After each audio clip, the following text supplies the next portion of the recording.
আমার বন্ধুগণ, আমার ভাইয়েরা, এই জন্য দুনিয়াতে আমরা এসেছি। আল্লাহ রাব্বুল আলামিন আমাদেরকে রেখেছেন। আমার বাংলাদেশে যুব সমাজ, তোমরা দেখেছো ঈদের একটা নাটক বের হয়েছে, রূপান্তর। ইউটিউবে রূপান্তর একটা নাটক বের হয়েছে। এই নাটকটা যেটা তারা তৈরি করেছে, এই যারা তৈরি করেছে সে কোম্পানির নাম হচ্ছে ওয়ালটন কোম্পানি। আমাদের প্রত্যেকেরই বাড়িতে ওয়ালটন কোম্পানির জিনিস আছে না নাই?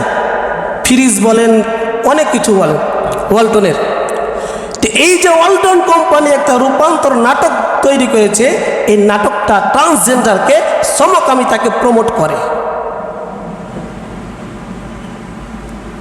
এইটা নিয়ে বাংলাদেশে তোলপাড় চলতেছে। যখন এইটা নিয়ে তোলপাড় চলতেছে, সকলেই যখন বাধা দিল, তখন এইটা নাটকটাকে মনে হয় ইউটিউব থেকে সরাই নিয়েছে। কিন্তু আমার বন্ধুগণ, আমার ভাইরা, এই যে কিছুদিন আগে বইয়ের মধ্যে ট্রান্সজেন্ডার ঢোকায় দিল,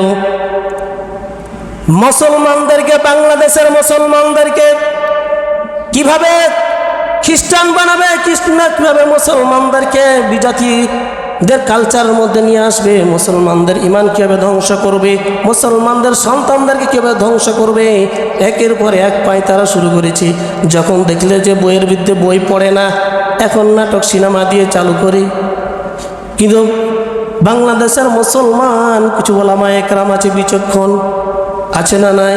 বাংলাদেশের মুসলমান যদিও 5 ওয়াক্ত নামাজ পড়ে না, কিন্তু এদিকে ইসলামের বিরোধিতা করলে, আল্লাহ রাব্বুল আলামিনের বিরোধিতা করলে, ইসলামের বিরোধিতা করলে তারা দাঁড়িয়ে যায়।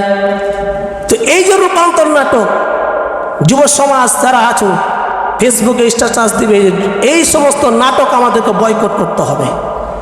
আর এই যে ওয়ালটন কোম্পানিকে আমি বলতে চাই যে আপনারা যারা এই যে আপনার এতগুলো প্রতিষ্ঠান, এত বড় প্রতিষ্ঠান, আপনার প্রত্যেকটা মানুষের ঘরে ঘরে সব কিছু জিনিস আছে, এটা মনে করেন না যে যা ইচ্ছা তাই খাওয়াবেন, এটা খাবে না। মুসলমানরা, বাংলাদেশের মুসলমান ইচ্ছা করলে ওয়ালটন কোম্পানির সমস্ত পণ্যকে চালিয়ে ফেলে দেবে বাড়ি থেকে।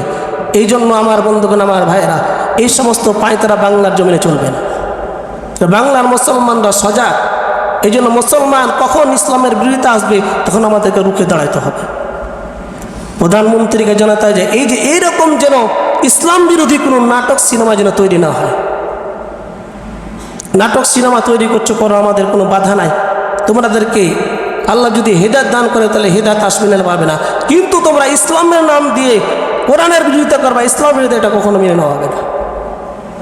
আমার বন্ধুগণ, আমার ভাইয়েরা, এই যে প্রচণ্ড খারাপ, কারণটা কি আমি আগে বলেছিলাম, অনেক দিন আগে ওয়াজ করেছিলাম। 2024 সালে ভয়ঙ্কর একটা কি আসতেছে, দুর্ভিক্ষ আসতেছে, তার নাম হচ্ছে এল নিনো। আমার বন্ধুগণ, আমার ভাইরা, সে এল নিনোর প্রভাব শুরু হয়ে গেছে।